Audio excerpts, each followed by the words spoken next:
President Trump has picked his first 4 candidates to be interviewed to replace former FBI Director James Comey. Those interviews will begin as early as tomorrow, but tonight, fallout from Comey's firing continues on Capitol Hill over tweets taking aim at Comey.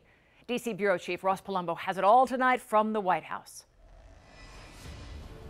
Lori, the White House tonight insists that tweet was not a threat. As for the tapes it refers to, tonight the president was asked about that directly.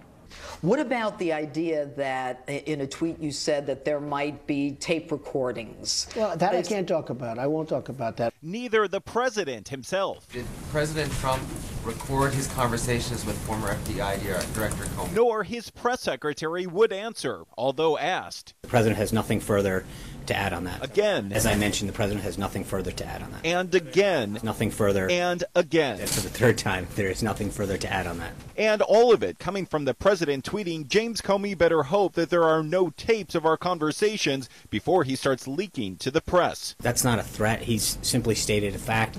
The tweet speaks for itself. And that came after critics questioned whether the former FBI director really did tell the president he wasn't under investigation as part of the Russia probe. I said, if it's possible, would you let me know, am I under investigation? He said, you are not under investigation. The president taking the Comey firing to another level today. Also tweeting when James Clapper himself and virtually everyone else with knowledge of the witch hunt says there is no collusion, when does it end? Director Clapper has said that he has no knowledge of any collusion. That's it. But General James Clapper himself again today saying that he never had all of the information to make that final determination. I don't know if there is evidence of collusion or not, nor should I have. The White House has offered conflicting reports on the decision to fire Comey, but insisted it had nothing to do with Russia. But then on NBC News, the president said Russia was on his mind. When I decided to just do it, I said to myself, I said, you know,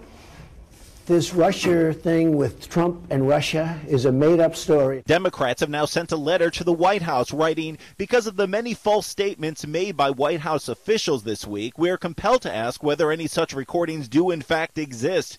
If so, we request copies of all recordings in possession of the White House regarding this matter. The president, with his tweets this morning, has said things that border on intimidation. What we are facing now is a question of whether there's obstruction of justice.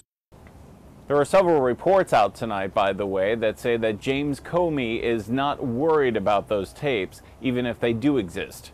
For now, it's the very latest from the White House. I'm Ross Palumbo, Local 10 News.